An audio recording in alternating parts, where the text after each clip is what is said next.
Today, three stories that seem completely unrelated. A lab, your living room, and your child's smartphone. Scientists have now used AI to create something that never existed before. Researchers discovered something surprising hiding inside ordinary smart TV apps. And one of the world's largest technology companies has been hit with a massive judgment involving children and social media. Three stories, one bigger question. As technology becomes more powerful, who decides where the boundaries are? I'm Jeff Bass, and this is Overlooked Headlines.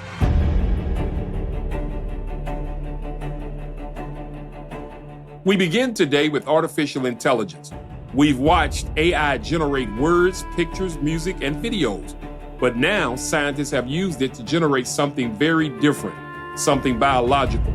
A functioning virus designed by AI that never existed in nature. Now, before that headline alarms you, there's an important distinction you need to know. Here's what happened. Our first story, AI just designed a virus that never existed before. What comes next? Artificial intelligence has now moved beyond generating words, pictures, and videos. Scientists have used AI to design functioning viruses that never existed in nature. Researchers at the Arc Institute in California and Stanford University used an AI system called EVO, which learns patterns in genetic code, much like language models learn patterns in text. After analyzing roughly 9 trillion nucleotide bases, EVO generated nearly 300 new versions of PHIX-174, a bacteriophage, a virus that infects bacteria. Researchers found that 16 of those AI-designed genomes were viable, and in laboratory testing, some actually reproduced faster than the original virus and successfully destroyed their bacterial host cells. Now, an important distinction. These viruses can't infect humans or animals. Researchers deliberately chose PHIX-174 in part because of that limitation. But here's where the concern begins. Biosecurity experts from Johns Hopkins Center for Health Security warned that the question is no longer whether generative AI can design viral genomes, but whether the technology can advance without enabling serious harm. One expert even raised the possibility of someone eventually asking a genomic AI model to modify an influenza virus to make it more transmissible or lethal. That did not happen in this experiment, though. But AI has now demonstrated an ability to move from generating genetic code to producing viable biological designs. And perhaps that's the overlooked headline. The question isn't only what AI can create today, but what safeguards will be in place for what it may be capable of creating tomorrow. So, our first story shows us just how far technology's capabilities are advancing. But this next one brings the conversation out of the lab and directly into your living room, because that smart TV on your wall may be capable of doing something you never expected. Here's what you need to know. Second story, your smart TV could be sharing your internet. Your television may be doing more than streaming your favorite shows. Samsung has joined LG in cracking down on smart TV apps capable of turning TVs into residential proxy nodes, allowing third-party internet traffic to be routed through a household's internet connection. Samsung acted after cybersecurity researchers investigated how residential proxy software was appearing inside consumer smart TVs. One surprising example involved an editor's choice version of Pac-Man, which researchers found contained dormant proxy code. Now, an important distinction. The proxy feature was not active by default. It required a remote configuration from the developer and an on-screen user approval. But once enabled, researchers said the TV could continue forwarding third-party internet traffic through the home's broadband connection, even after the game was closed. Samsung has now blocked new apps containing residential proxy functionality and is working to identify and remove existing apps containing the software. And researchers say this wasn't limited to one game. After scanning thousands of smart TV apps, they reportedly found residential proxy software in approximately 42% of LG apps and 26.5% of Samsung apps, including games, clocks, aquarium screensavers, and other utilities. Residential proxies do have legitimate business uses, including market research and advertising verification, but they can also allow cyber criminals to disguise their activity behind legitimate household IP addresses. In fact, Google and the FBI recently disrupted a residential proxy network reportedly involving more than 2 million internet-connected devices, including smart TVs and streaming boxes. So, perhaps here's the overlooked headline. We worry about who might be watching through our TVs, but maybe we should also be asking what our TVs are doing through our internet connections when we're not watching them. And that story is exactly why looking beyond the headline matters, because sometimes what we don't see or don't know to look for can be just as important as what we do. And if you want to become better equipped to look deeper and discern wisely, I've created something specifically to help you do that. You know what? It's called the Overlooked Playbook. It's a practical guide designed to help you look beyond the headline, ask better questions, and discern what others may be missing. The Overlooked Playbook is available right now. And while you're here, like, share, and subscribe so you don't miss what's being overlooked. Stay where you are. I've got more overlooked headlines. Still to come, our top headline. And don't miss his lines right here on Overlooked Headlines. Now, our first two stories showed us what technology can do and what can happen when we don't fully understand what it's doing. But our final story raises a different question. When technology contributes to real-world harm, who should be held accountable? For one of the world's largest social media companies, a New Mexico judge just gave a very expensive answer. Here's what's happened. Our final story.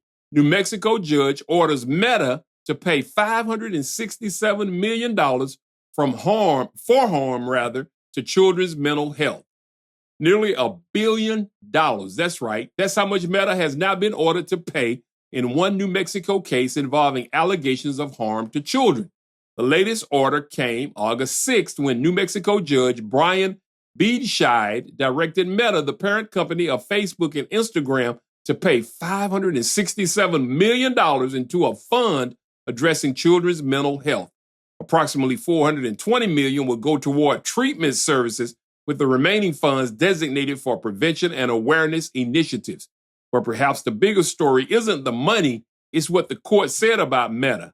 The judge found that the evidence demonstrated Meta's platforms were a cause of and substantial contributing factor to New Mexico's youth mental health crisis. He went even further, declaring Meta a, quote, public nuisance, end quote, and comparing its impact to that of a polluting factory. The latest order follows a separate $375 million judgment earlier this year, bringing the total penalties in the case to approximately $942 million. And the ruling goes beyond financial penalties. Meta was ordered to remove accounts belonging to children under 13, stop push notifications to minors during school hours and overnight, and hide like counts for minors unless a parent or guardian gives permission. Meta says it plans to appeal, however. Company spokesman Andy Stone says Meta is confident in its record of protecting teenagers online and will continue defending itself against claims the company says misrepresent the facts. Meta also maintains that it has already introduced safeguards designed to protect minors. But New Mexico isn't alone. More than 40 states have pursued legal action against Meta, including allegations that the company misled the public about risk associated with its platforms. In 2023, dozens of state attorneys generals accused Meta of designing features that could make its platforms addictive to young folk. And this debate extends well beyond the U.S. Governments across Europe are also moving toward tighter protections for young social media users, including restrictions and proposed safeguards aimed at limiting minors' exposure to potentially addictive features and harmful content. And that brings us to the bigger question. For years, the debate has focused on what parents should do to protect children from social media. But what responsibility belongs to the companies designing the platforms children can't seem to put down? Because if courts begin treating harmful platform design as a public nuisance, this may not simply change how children use social media, it could change how social media itself is designed. And that brings us back to the three stories we've covered: AI, your smart TV, social media, and our children. Different technologies, different concerns, but when you put all three together, there's something bigger happening beneath the headlines, which brings us to the missing piece segment.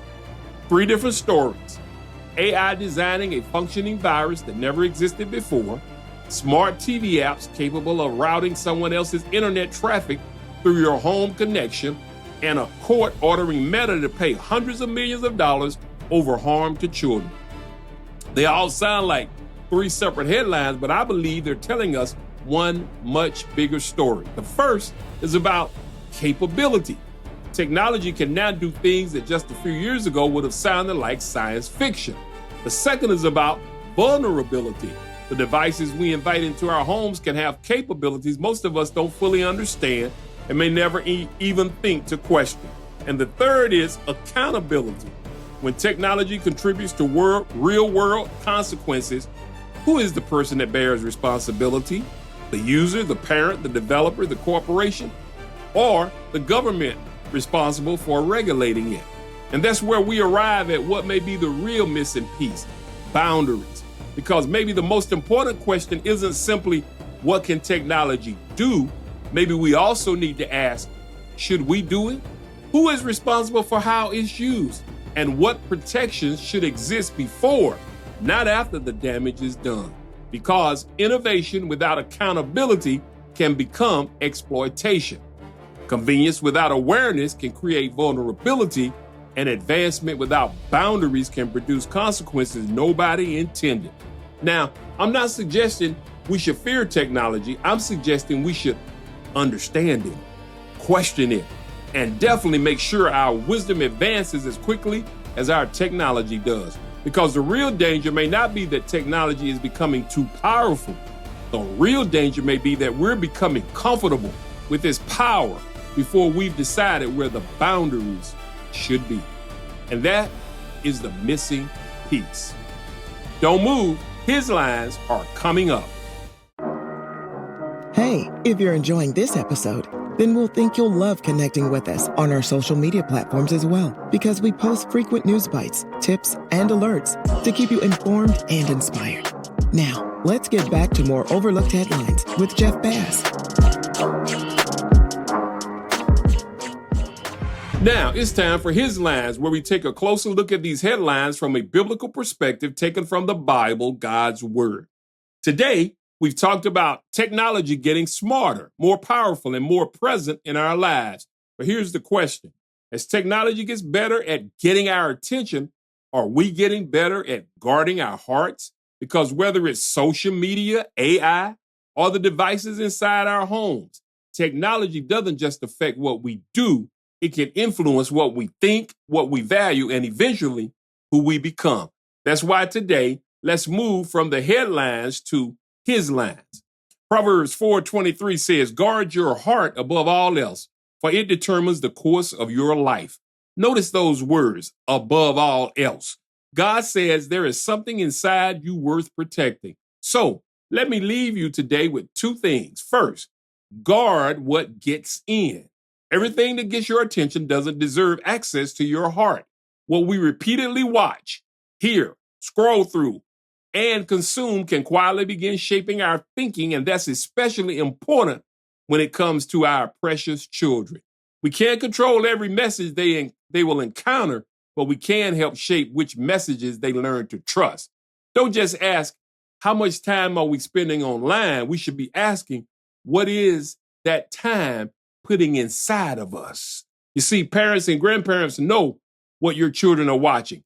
Talk with them about what they're seeing, and all of us should periodically examine what's getting repeated access to our hearts. Why? Because access eventually creates influence. And secondly, grow what's within. You see, the goal isn't isolation from technology. No, it's discernment within it. Because technology isn't going away, ladies and gentlemen. The platforms will change, the devices will change, AI will continue advancing. Therefore, we need something stronger than simply avoiding everything new. We need wisdom. Before you accept, share, follow, or continually consume something, learn to ask, is it true? Is it healthy? Is it helping me become who God wants me to be? And teach the next generation to ask those same questions. Because eventually, we don't want our children merely depending upon us to guard their choices. We want God's wisdom growing within them so they can guard their own hearts. In closing, don't fear technology. Use it, but don't let it use you. Enjoy its benefits, but guard its influence because technology may help shape the world we're living in. But God's wisdom should shape the life we're living. And that's why we don't just follow the headlines. We come back to his line. That's his lines. For Overlooked Headlines, I'm Jeff Bass. Until next time, look deeper, discern wisely. God bless.